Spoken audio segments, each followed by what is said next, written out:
O Brasil vive o pior momento da pandemia. Há culpados? Alguém pode dizer que o único culpado é o vírus. Ele é o vilão, o terrível inimigo invisível. Mas poderíamos ter feito algo mais eficaz para evitar que ele se alastrasse? Sim, poderíamos.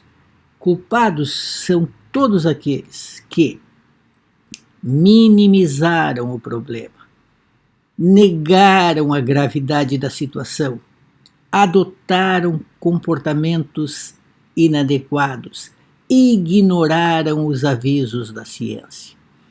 Culpados são autoridades e também todas as pessoas que se aglomeraram, que fizeram festa, que foram se amontoar nas praias, que viajaram como se nada tivesse acontecendo.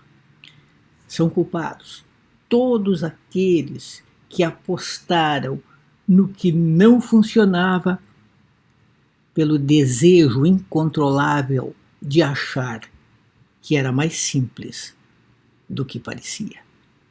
Aqueles que defenderam medidas restritivas, por exemplo, não o fizeram por covardia ou por maldade. Fizeram porque, com os dados em cima das mesas, com as opiniões dos especialistas, viram que não havia outro caminho. Até agora, surgiram apenas dois caminhos para controlar o vírus: o isolamento social, isolamento físico, que pode ser de restrições limitadas ou de lockdown, e a vacina. O isolamento, as restrições, o lockdown, é uma forma de diminuir a circulação do vírus, não mata o vírus, não elimina o problema. A vacina, sim. A vacina é a grande saída. Então vem a pergunta: como foi possível que alguém, ou que muitos, tenham negado e ainda neguem a vacina? Temos uma história de sucesso de vacinas. Quantas doenças extintas graças a vacinas.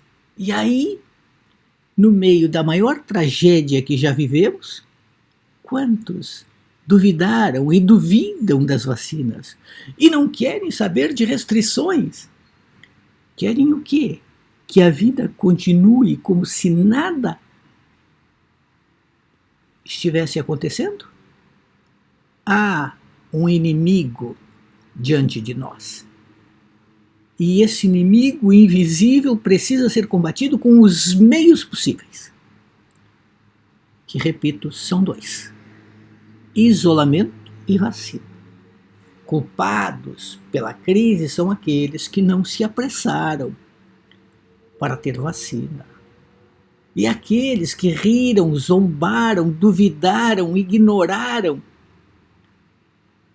as medidas duramente tomadas para diminuir o perigo e evitar o que está acontecendo: a superlotação dos hospitais.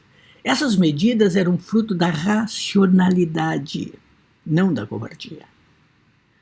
Elas vinham da observação, do planejamento e da estratégia possível contra esse tipo de inimigo, enquanto não se tinha e não se tem vacina para todos. Então é preciso dizer: culpados são os negacionistas, culpados são todos aqueles que por alguma razão decidiram que o perigo não era tão grande assim, que era exagero, que era absurdo, que era ideologia, que era não sei o quê. O perigo está aí. As UTIs estão superlotadas. As mortes não param de aumentar. Somos agora o epicentro da pandemia. E precisamos lutar e viver e diminuir o número de mortes e estancar a sangria.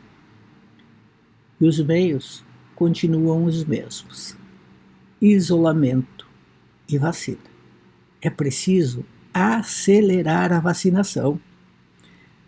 Não tem vacina disponível para todo mundo, mas é preciso adotar mecanismos para produzir vacinas.